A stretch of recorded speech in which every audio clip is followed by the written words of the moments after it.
I appreciate that. Okay. All right. We're We going to get started.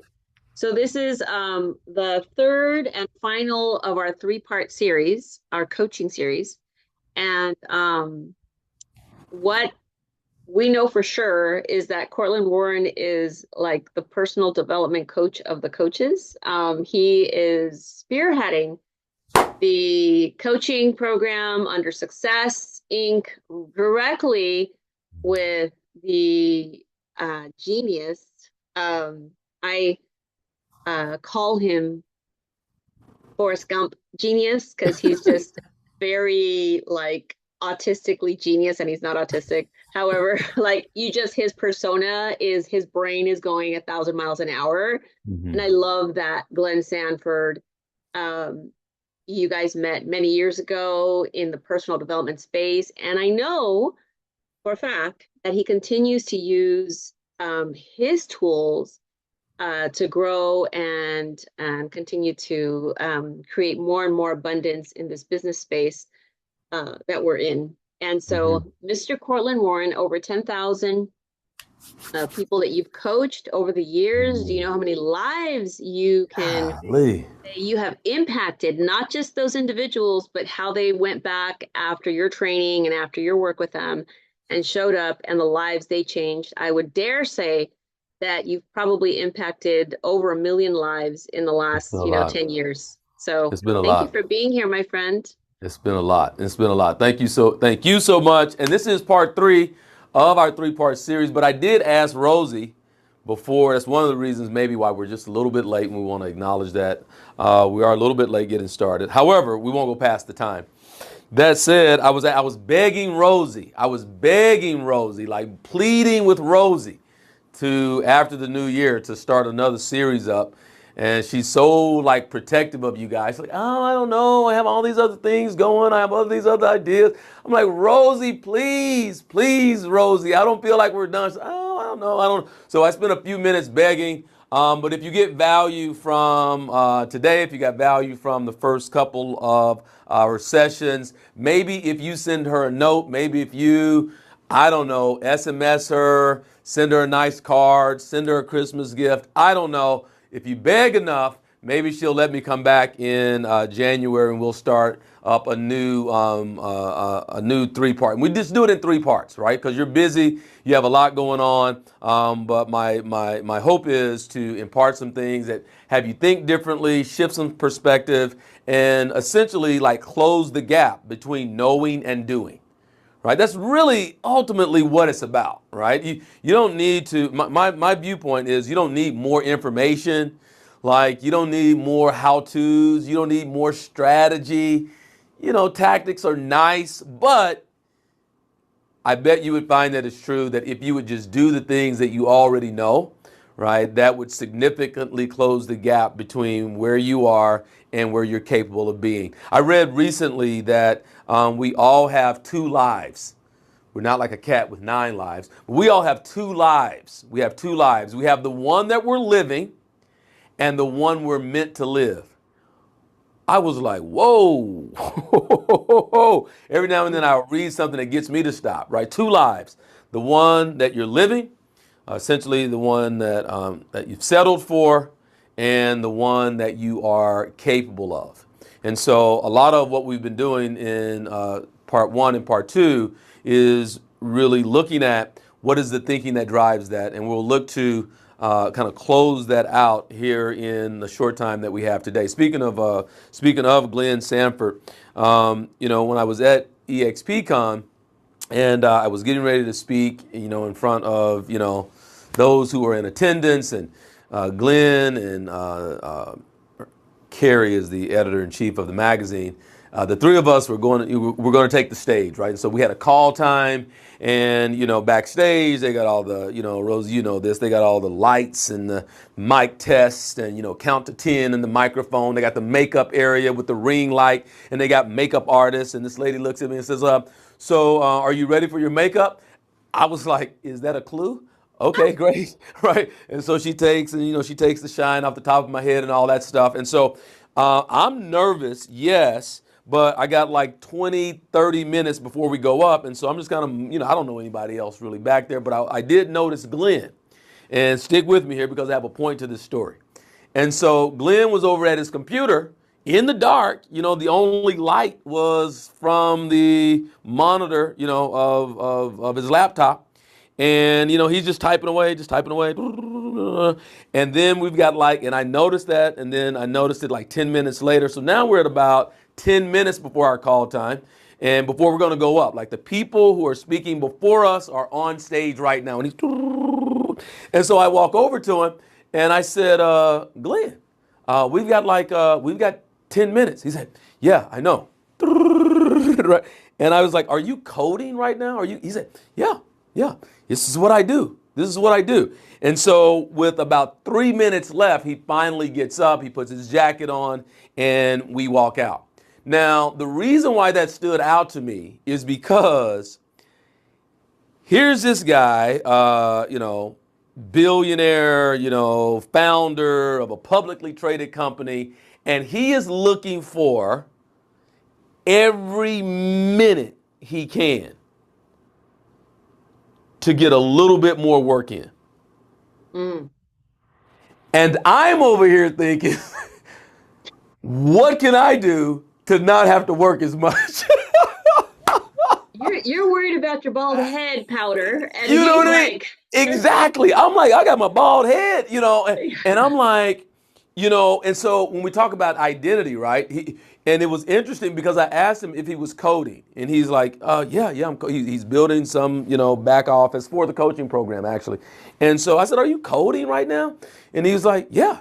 And he was so excited. He was excited to show what he had created. But what was interesting to me was when he said, yeah, this is what I do. And what stood out to me was like, he's seeking every moment out of every hour, right, to do what is him. Whereas, maybe there are those who are wanting more liberty and time freedom and financial freedom so that you can do nothing, maybe. Okay, and I don't have any judgment on that. I mean, witnessing that definitely shifted my perspective. Right? And so not from a place of right or wrong, but our identity is it compels us to action or inaction.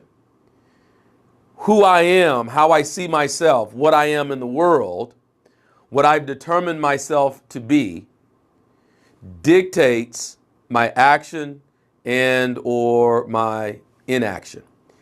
And so therefore, every action that I take or don't take, I am reinforcing a belief or a story about me. So if my story is that I am a successful entrepreneur who has created an organization that impacts and changes lives, if I truly own that and I embody that, then when you find me, right, if you find me in the moment, then it's a great likelihood that that's what I'm doing, or I'm doing something that gets me closer to the achievement of that objective or outcome. So I'm not able to know a person's identity and what they truly believe about themselves just off of what they say. Because a person might say, I'm serious about building a business. I'm serious about changing the legacy of my family. I'm serious about creating something for my children's children. I'm serious about that. I am committed to that. I am devoted to that. But the new series on Netflix, like I gotta watch it when it comes out. I gotta watch all the 10 episodes on the weekend that they come out. Like I gotta do that. But that doesn't mean I'm not serious about, right? So we're not able to know one's true identity or belief about themselves based on what they say. Okay, their actions will demonstrate. Right, their actions demonstrate it. So the question was asked of me, why did success, why did they like choose you? Like there are a lot of coaches out there a lot of very well-known coaches. Some of them have been on the cover of the magazine. And then like out of nowhere, you're leading, like, have you written like programs and certifications, and have you got, this, and do you have that? And like, they were listening for my resume, right? And a part of me was intimidated. A part of me was like, I don't know, right? And so why did they choose me? Or, so the question was, why did they choose you? And I was grappling with that question because I didn't like my response to it at the time. It wasn't like an open call for people to, interview for the position. It wasn't a call. It wasn't like, okay, we're going to vet people for this opportunity. It wasn't any of that. And so, and I didn't like volunteer and ask. I didn't say, hey, Success, you need a coaching program and I would like to lead it. No, that's not what happened. I'm not even on Facebook at the time, but I got a message notification from Glenn. I knew who Glenn was. I knew who Glenn was. I was like, oh, wow, that's interesting. Hey, Cortland, I have an idea I would like to run by you. Sure. And this is what I'm thinking. I've been watching you over the last, more than a decade.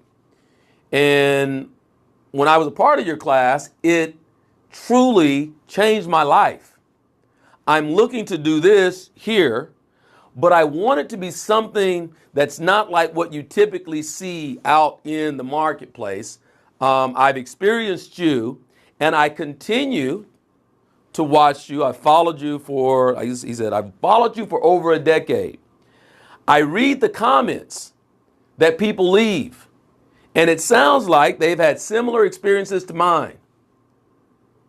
So I'm a who person, not a how person. I knew kind of what that meant. And he's like, I believe that you're the who. And I'm going to get you the technology for scale, but you're the who, if you're open to it. So I had to go back to that, and I'm like, okay, so what happens if I'm all over the place for the last 20 years? What happens if every time I got tired, I changed careers? What happens if every time I hit a rough patch, I changed organizations? What happens if every time, I got frustrated because something didn't go the way I wanted it to go, then I looked for something else? What happens if every time I hit a roadblock, then I go get a different certification in a different industry? What happens? What happens if every time it's not exactly the way I want it to be, then I switch it up? I don't know what I miss out on. It's a counter negative because we're not able to go back and undo it to be able to see it. But I can tell you that when it's who you are and people can know that that's what you do, and you do so with a sense of passion and love and excellence, and you're not like switching it up, every 10 days because you're not seeing the results that you desire to see, then those who are attracted to your mission, your vision, your purpose, those who are called to be led by you, guided by you, taught by you, coached by you, whatever it is, then those people are waiting. I can tell you, Glenn Sanford, to my knowledge, I've not been able to find any place where Glenn Sanford ever commented on any post that I had ever made.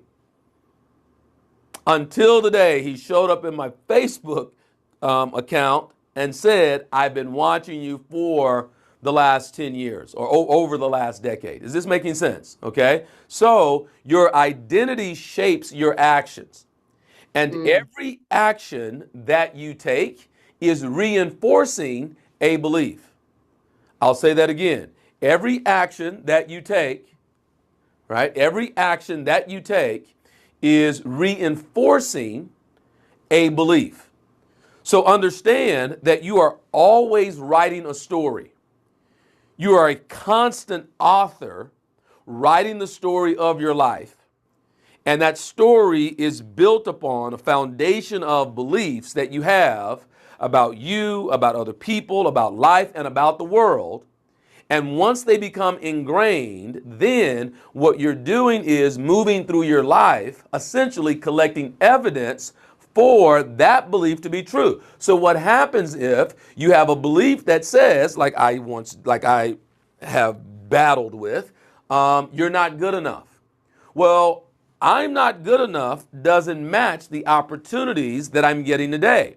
So what does that tell me? That tells me that I've been doing the work necessary to transform those beliefs. That's how you get evidence of the work being, that's how you get the evidence that the work is working, is because you will see evidence of it in your life. Results will be different. New opportunities will arise. I was on the phone with a friend of mine. I kid you not, Rosie. I kid you not. I'm on the phone with a friend of mine, and I was kind of, just kind of encouraging her. She had, been hit a rough patch, and I said, first of all, like, this breakup was 2 years ago. Okay, and you're still like in bed trying to sleep off this breakup. Okay, so first and foremost, it's like you got to move like it's already done.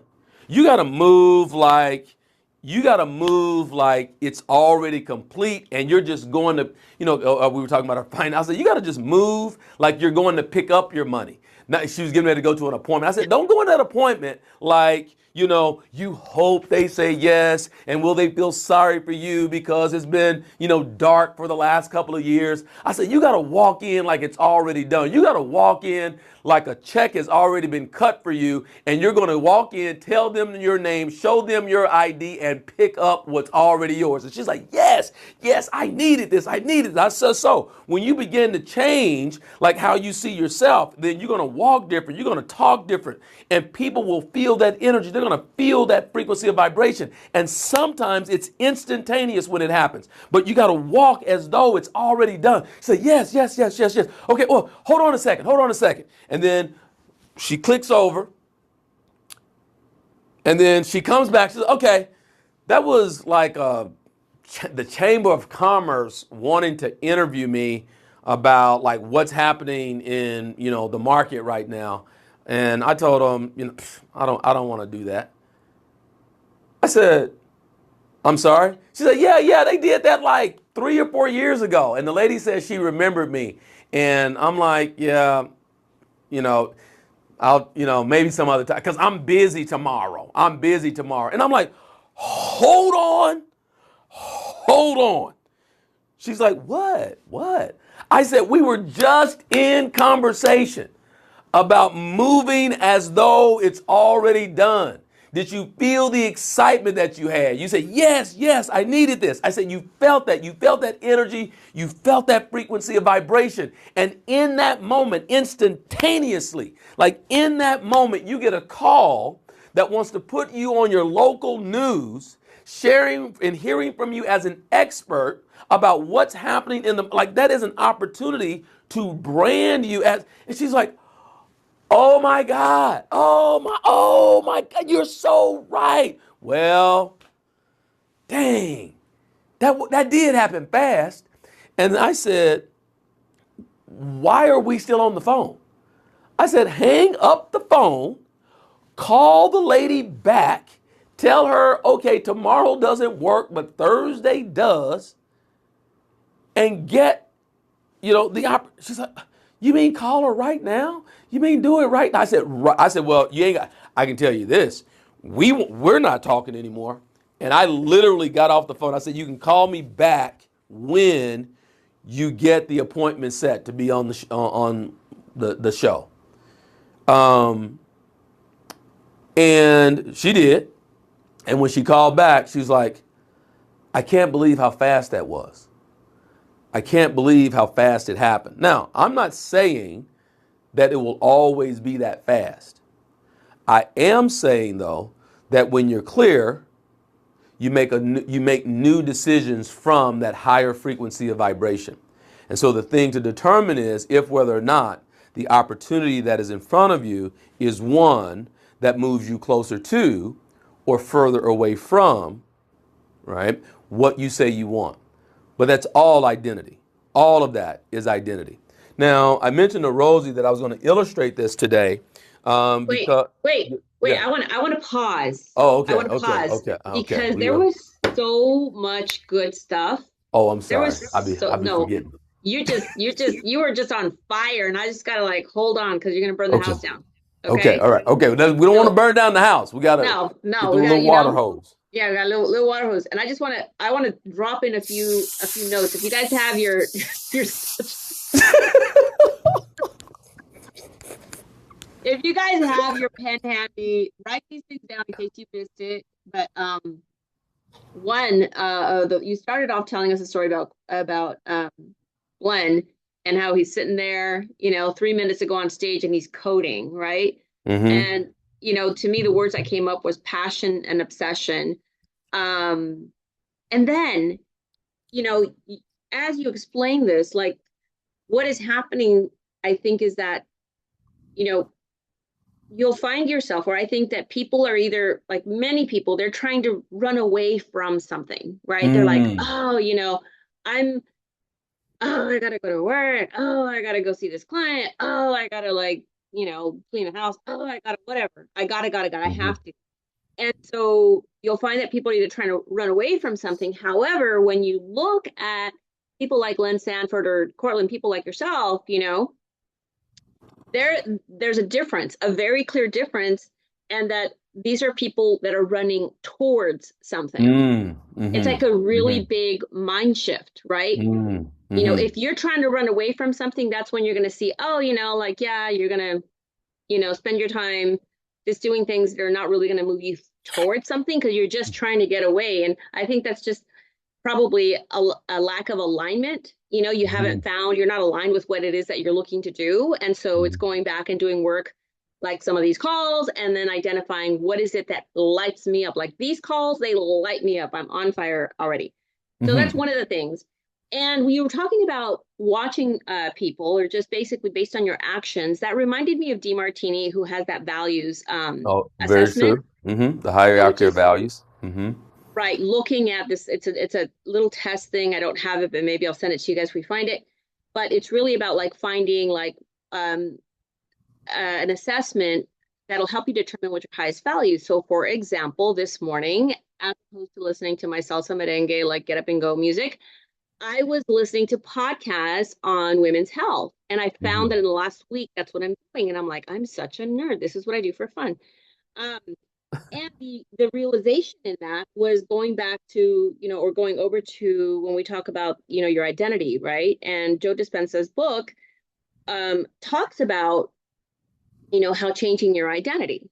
Mm. And so my identity, I believe, is in a shift mode right now where I'm looking to what do healthy women look like? What do they do? What are their Mm. habits? What are the things? And so Mm. just an awareness there. On Joe Dispenza, you were also talking about your friend and your friend who was on the call and completely like unaware of, this whole concept, which she's excited about it. And then in his book, Breaking the Habit of Being Yourself, Mm-hmm. it talks about how vision or experiments, scientific experiments where vision tied with a emotion, a feeling, right, Mm-hmm. which creates a Mm-hmm. certain energy, which we like to say it's manifestation, but what is manifestation? It's creation. It's It's how we creation. create things. And Mm-hmm. so, anyways, I was just really excited about that. And the last thing, um, I love, well, two things. One is that you're constantly collecting evidence, right? Mm. Do an audit of your day and like, what are you collecting evidence of? That, maybe you go to Macy's and then you buy the medium instead of a large. Right? Like right now, like you're, okay, Mm-hmm. you're like, what are you saying to yourself? I am a medium or I'm a large or an extra large or whatever it is. Um, but you could, in collecting evidence, and you do this audit, which would be a fun experiment. Look at what did you notice that Mm-hmm. moved you towards growth, or what are the things that come up that kept you in decay? What Mm. is that evidence? Like, Mm-hmm. like I lost a deal. I had an argument. I didn't get that job. I should have made more money. I should have got that appointment. Those are all things that are kind of keeping you in and reinforcing that identity of I'm not good enough, or I suck, or I'm never going to get there, or, I'm poor, or whatever, versus Mm-hmm. I went on a listing appointment, another listing appointment. I made like 5 calls, maybe none of them responded, but like, what are you focusing on? And those thoughts, those conversations you're having with yourself are moving you towards growth. I did Mm-hmm. good. I moved forward. And I love the Mm-hmm. last thing that you said, which is you show up like, in my mind, I'm thinking of that guy who says, "Help me, help you." Not Tom Cruise, but the other guy, uh, something Junior. Like just his personality. What's his name? Robert Downey Jr. I don't Robert know. Downey Jr. Oh, Robert Downey. That's the only junior I Yeah, know. Okay. yeah. Okay. So he comes in saying, "Who's Cu- got my money?" Cu- Cuba, Who? Cuba Oh, Jr. oh, oh, oh, Who? Cuba Gooding on Yes, Show me my money. yeah, yes. show me the money. Yes, yeah. I got you. You I gotta got you, lock friend. in with that. Thank you, Tina. Thank you. Yes. So, Yes. Yeah. anyways, so many great, great takes away. And I just had to stop to highlight for you, Cortland, like this is absolutely who you are. This is what you transmit. And just in 30 minutes, I have like 2 pages of notes. So Good. thank you. Yeah. Thank you. Thank you. Because yeah. Who got show me the money? I remember. Yeah, Cuba Gooding Jr. in that Jerry Maguire. Jerry Maguire was the movie. All right. So and thank you for that. Thank you for that. Great. Sometimes I just get going and we gotta like digest it. I was actually with my coach. I was unrecognizable probably 2 hours ago, maybe 3 hours ago. Like, oh man, she had me. It was snot bubbles, and it was a rough one today. And so she's like, "What do you have today?" It was very emotional. The work was very intense today. So, and I was like, but I realized, and I've shared this with her before, that I continue to do work on myself because of the context that I desire to hold for the people that I get to speak to and influence. But I assure you, like 3 hours ago, it was like I was sounding like the walrus at SeaWorld, just yeah. But okay, I just got some sun and took a nap, because it did take a lot out of me. But I continue to do the work because it's my identity. It's people have their thing, and this is mine. So I appreciate you seeing that and getting me to just slow down, let it metabolize just a bit.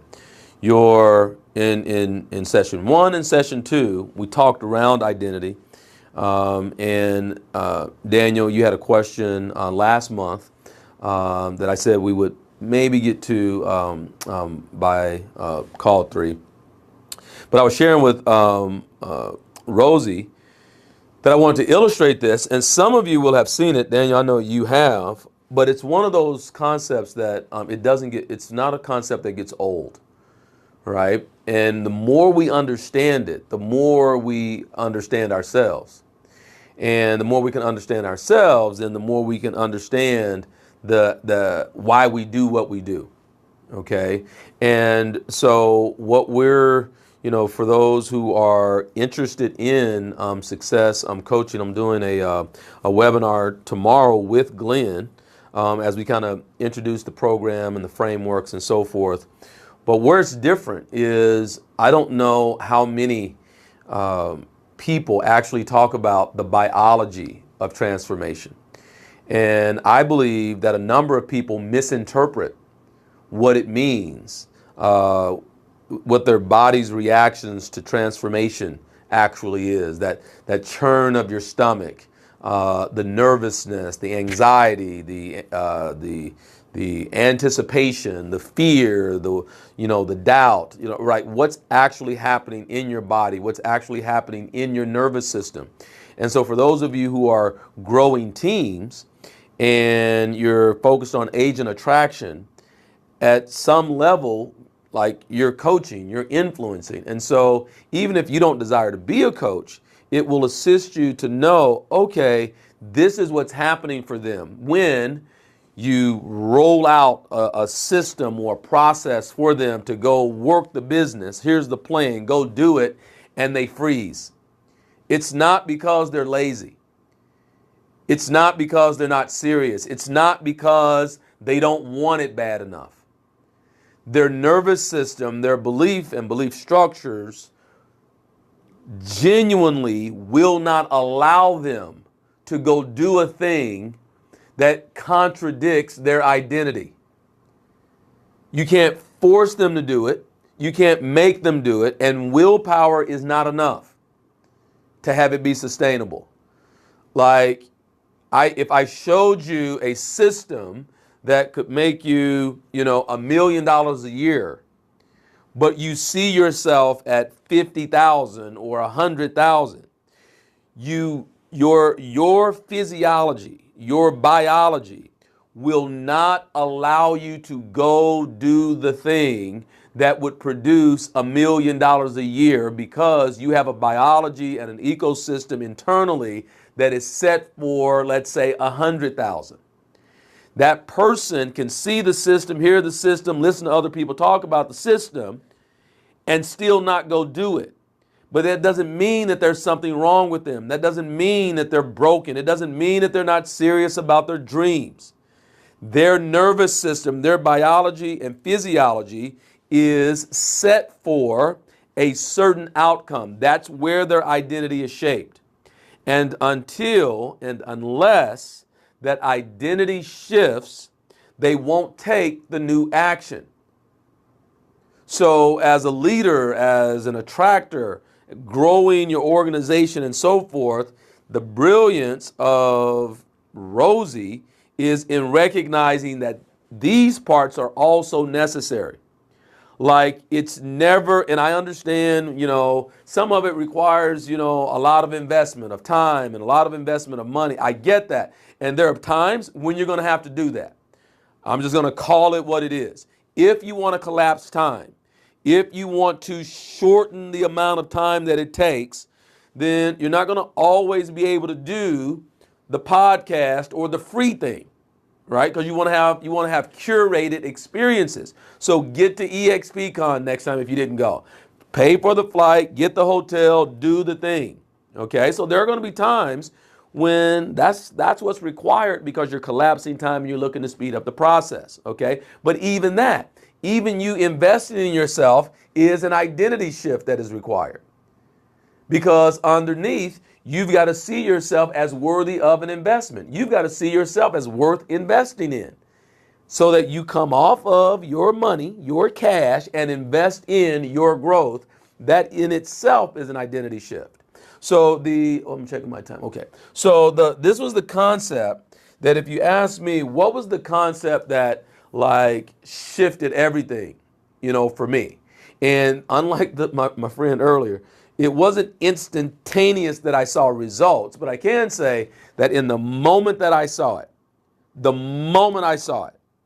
this was back in June of 2001. So 25 years ago almost. When I saw it, I said, as I sat in my chair and looked up at this guy drawing it out on the board, I said, if that's true, I'm about to change my life.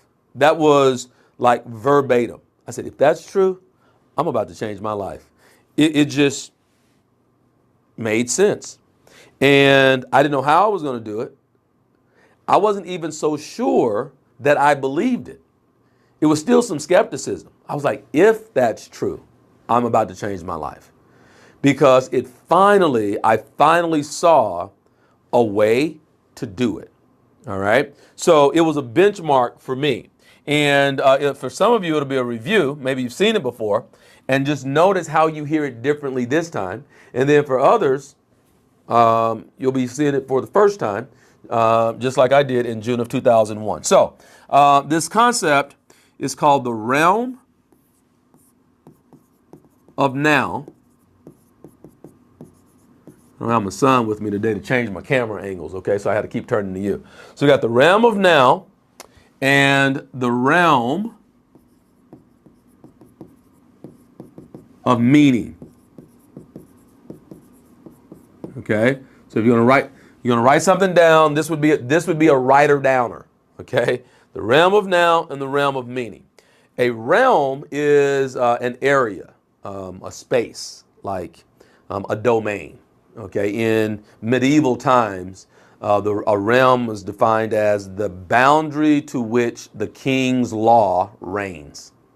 Okay, so it's like an area, a space, a domain. Okay, and there are an infinite number of realms. However, we're going to explore two of them. In the realm of now is where we experience events in our lives. That's where the event happens. Okay? Why? Because an event is always happening when? Now. Because the time is always what? Now. All right? So sometimes, next time someone asks you what time is it, you can just be like, now. Okay, it's now, all right, okay? Because the time is always now. Now, so what happens then is we have event after event after event after event after event after experience after experience after experience after event, still happening now, but it's a new moment in time, right? So it's now, event, experience, and then we take those events and experiences and we use those events and experiences to tell our life story or to shape our identity. So imagine that we have here a timeline, okay? And we are at this point, this moment in time, and we draw that timeline going backwards. Okay, so this is backwards. So it probably looks different on your opposite on your screen. But if you hold, and then you go, if you hold, your left hand here, and then you take your right hand and you extend it out to your right, okay? That's us going backwards, all right? And so now moment in time, and then we have these events. Some of these events are like, they have more meaning, more significance than others. Like what you had for lunch 2 weeks ago on a Tuesday may or may not be memorable, okay? But you've also had events in your life that become those events that you'll never forget. Like for as long as you live, you'll never forget where you were when this particular thing happened. Maybe it was a call that you got, or an event or an experience happened. Okay, so what I want you to do in the time that we have remaining, I want you to bring to mind an event, an experience that you perceived as a negative event. Okay. Mm-hmm. And you felt like you knew that from that point forward, your life was going to be different and not necessarily for the positive. Okay. So in essence, what I'm asking you to do is I want you to go back as far as you can. Like definitely before like age 10 or age 8, we're not talking about last year. We're not talking about the last 5 years. I want you to go back as far as you can. Why? Because the further back you go, the further forward you get to propel yourself. It's like a slingshot. So the further back you can go, then when you clarify it, then that's the further forward you get to spring yourself. Okay? So go back as far as you can. All right? And most are in place by the time you're 8 years old. Okay, now here are the parameters. I want you to recall an event. It was a real event, actual event that occurred. You perceived it as a negative event, and you felt like you got a sense. You knew that things were going to be different, not necessarily for the positive. All right, doesn't mean it was a negative event though. I was working with this concept a couple of weeks ago, and the lady shared that her event was the birth of her sister. I'm like, no. You didn't get. I said it needs to be and she said, no. I heard you. She said, I perceive that as a negative event. I'm like, oh, okay. Well, what do you mean? Because the birth of your sister, that's not a negative event, right? But she said, hold on, Cortland. I was like, okay. And she says she was the only child for like 3 or 4 years. So whenever her grandparents came, she got all the attention. She got all the gifts at Christmas. She got all the birthday party attention. She got all of that. And then just out of nowhere, she said, out of nowhere, there's this baby. And then when my grandparents came over, it's like I felt like they were ignoring me and just paying attention to this baby. And now, you know, the presents under the tree, they weren't all mine. Some belong to this baby. She goes, in this baby, right? I was like, okay, got it. So it doesn't have to be a negative event. It can be that you perceived it as a negative event and you sensed that things were going to change. Okay, so for me, that is when I was 4 years old. Okay, and my dad left. Okay, so the further back you can go, the better. All right, so if you're writing notes and so forth, you got realm of noun, realm of meaning, square, circle, some lines. Okay, and you might look at different events if you look at this over the course of the day today. Okay, or this week. But you have so one of those events for sure for me was my dad leaving when I was 4 years old. Okay, I perceive that's a real event. It really did happen, and I can remember the morning that he left. Like my my mom and dad woke me out of my sleep because they were yelling at each other. That's what woke me up. I go in. I have a yellow Tweety Bird sleep shirt on. Tweety Bird was on the front. It was yellow, a little gold, a little glitter. And I go in the living room, and my mom is sitting on the couch. She's facing me. My dad has his back to me, and he's yelling at my mom while she's sitting down. And so she kind of looks this way, and that gets his attention. And then he spins, looks at me, and says, "Tell your mama to give me my keys." I'm like, "Mama, give daddy his keys." And she's like, "I will. You just go back to bed." Right? And so I'm really going back to my bed thinking like, job well done, right? Like, you know, I got it handled. Well, as I'm going back to my room, I hear the door slam shut, and I turn. My mom's still there on the couch. But my dad, I didn't see him. And I was that kid. Like, I was that would throw the most incredible fit if my dad left and I wasn't in the car with him. So I run to the door, and when I open the door, and just as I open the door, he's getting into our brown station wagon. And I'm like, "Daddy, wait, I want to go." And he looks up at me and says, "I'll be back to get you." So I close the door, I go back to my room. I'm coming out of that Tweety Bird t-shirt, and I'm like, you know, I'm 4 years old, just finding some stuff, you know, I can kind of put on, you know. And my mom walks into the room and asks me, "Where are you going?" I said, "Oh, Daddy's coming back to pick me up."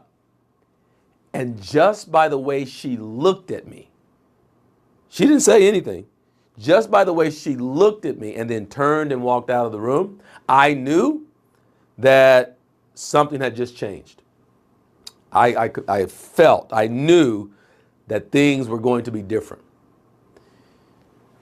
From that point up until I saw this framework, my life was like all about how do I get my dad to come back and pick me up? Metaphorically, okay? Obviously, I got to 20, it got to a point where I knew he wasn't coming back, but I was trapped in my body at 4 years old. He said he's coming back to get me. He hasn't showed up yet.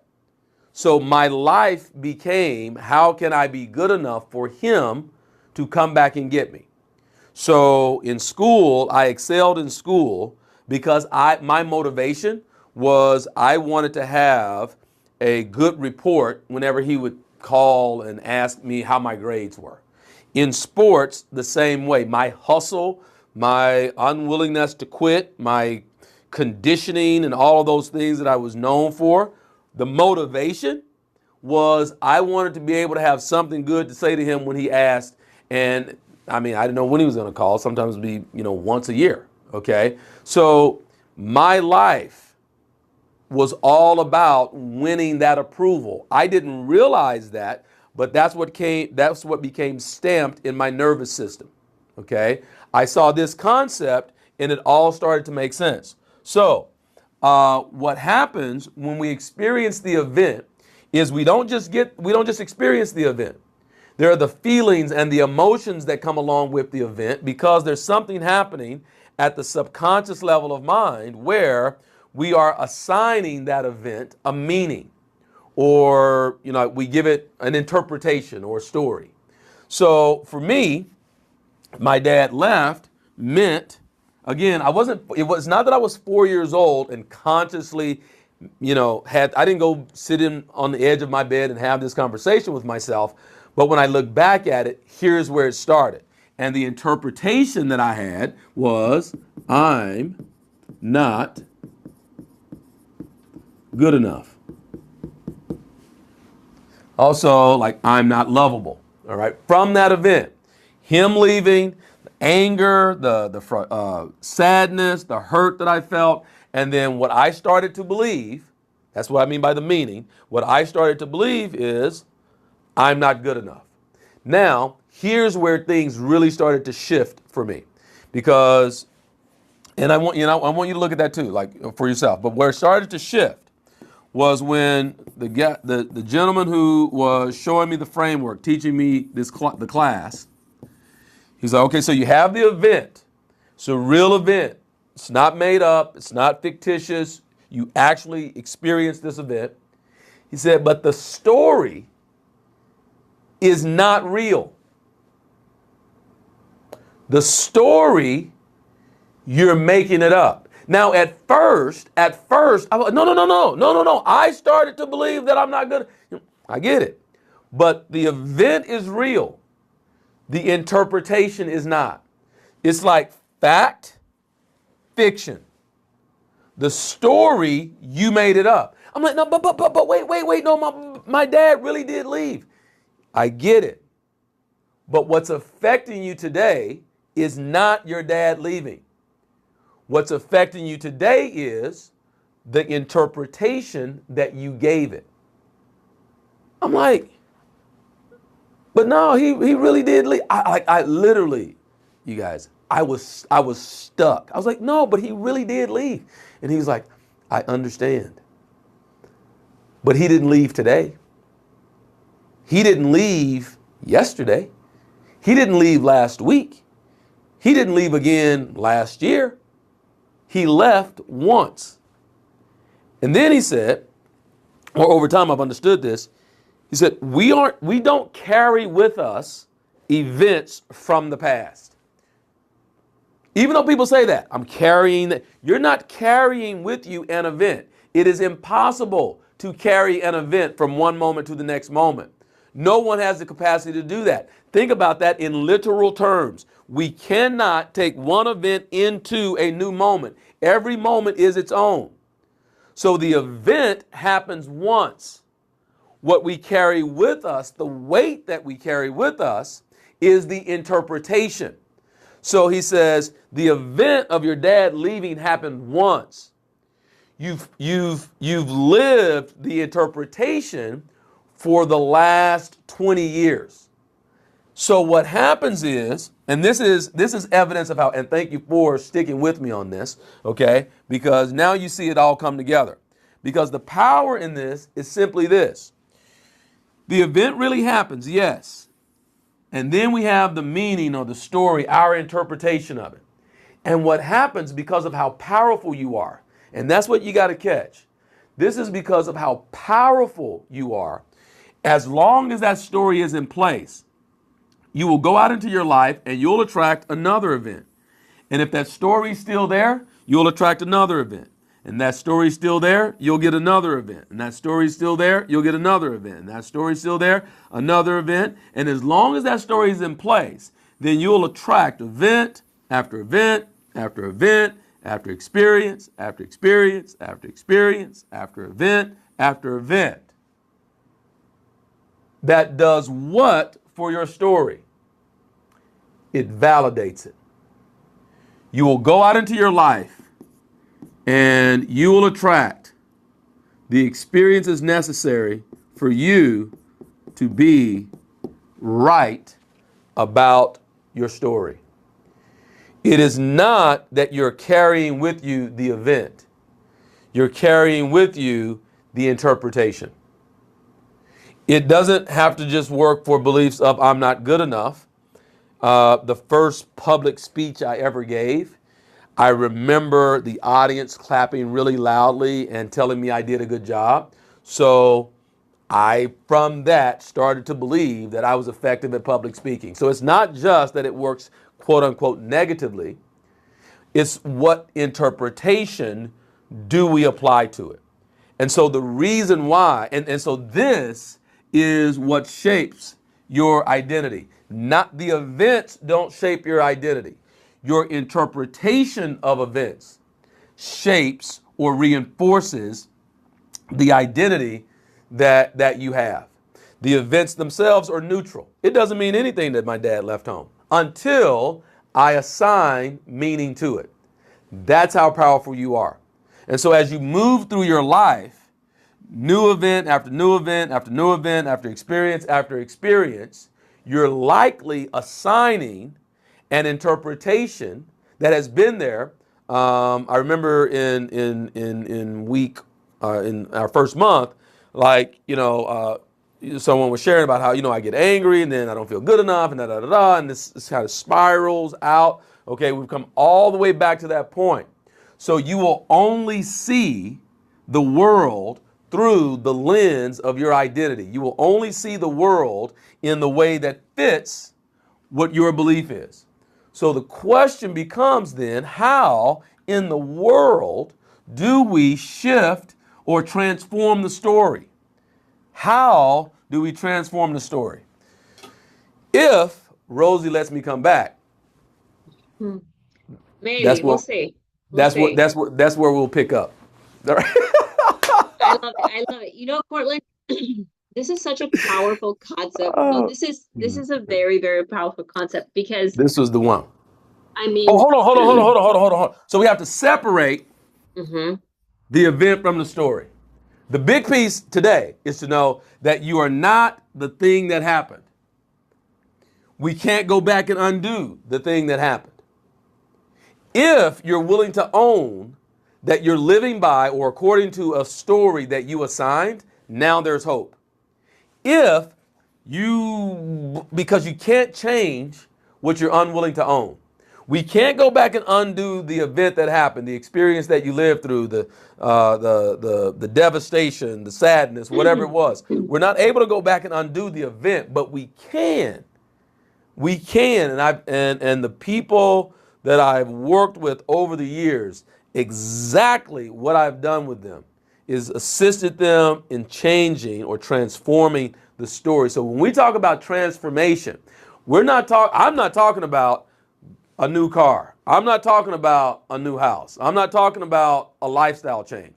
Those things will be the result of a transformation of your identity. Okay, that's it. I'm done. That's it. No, Rosie, back that's over to you. so good. Thank you. I was saying that it's such a powerful concept because we have events that occur, hundreds of events on a daily basis. We get up, we take a shower, we work out, we talk to someone, we make calls, we're interacting with our kids, our family, and every time we're in an event or an event is created, we create a story around that, which then goes into reinforcing all those things. And so when you go back, I just think sometimes when I hear, I get a chance to kind of hear some stories and I just wonder, I wonder if, and this is I do to myself, this is how I feel. I feel I'm upset, I'm sad, I'm angry, I'm whatever, because this thing happened.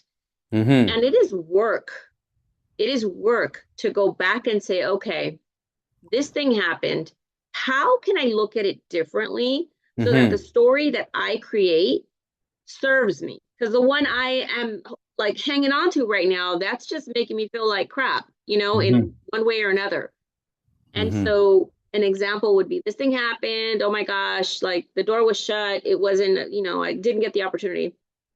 So then reframing that would be you know what? I bet you that there's something better. That one wasn't for me. That was probably going to push me into something I probably shouldn't be doing, distract me from something that's coming. Now I get to focus on boom, boom, boom, an example, right? Yeah. So I wanted to say that for everyone here, there are things that are happening or that have happened that you are holding on to, like that story. And so as my homework assignment to you is take that one thing that you've got energy on and you're like, ugh, Mm-hmm. and do a little experiment. Like, see if you can come up with maybe 2 or 3 versions, Mm-hmm. stories that would actually serve you. Like, oh, that's because I'm going to win the lottery. Oh, that's because now I have more time. Oh, it's maybe because I need to slow down. Oh, it's because whatever. I would challenge you to do that as, as a little homework assignment on top of this. And yes, Cortland, like we can't stop here. This is just Yeah. like, we're Well, just yeah, at the beginning, right? it's true. Yeah, we'll do some more. We'll do some more. One of the things that we can do is we can take that event that happened and ask ourselves, what are the benefits of that event happening exactly the way that it did? What are the benefits of it happening? So, what are the benefits of my dad leaving when I was 4 years old and it happening exactly the way that I did? Now, a lot of my life was driven about, a feeling of not being good enough. So, I wanted to improve. I wanted to this. I wanted to that. So, everything from how I dress today to my personal style to speaking and, inspiring, all of those things likely don't happen if I am not in this search of being good enough for my dad to see me and recognize me.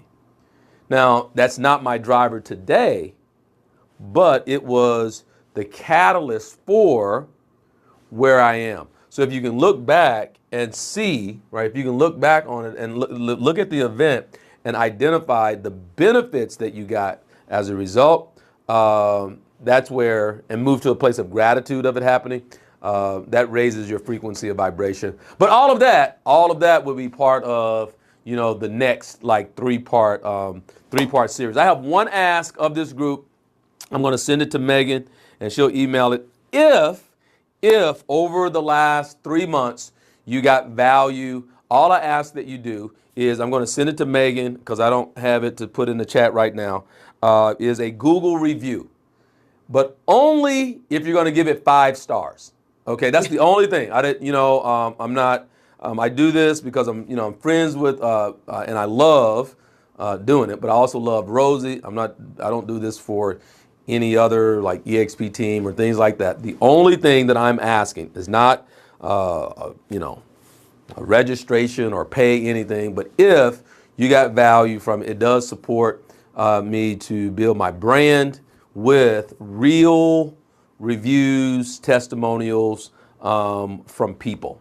Okay, so if you'd be willing to do that once you get the email, that would help me out a lot. It will also include a prompt for you, an AI prompt or ChatGPT prompt related to what we shared here. Okay, copy and paste it into ChatGPT exactly like I'm going to send it to you.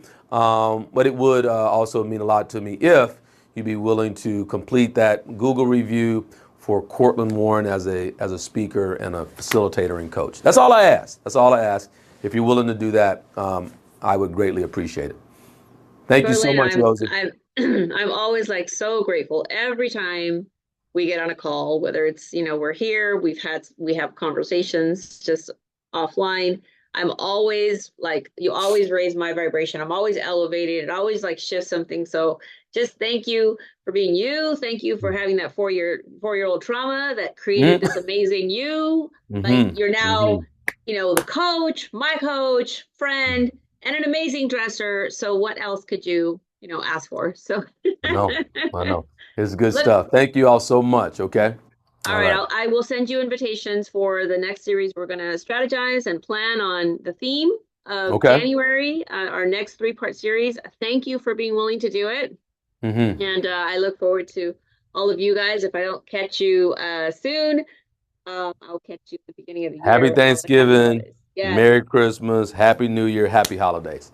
Thanks so much. I appreciate it. Thank you. Thank you, Cortland. All right. Okay. Bye, everyone.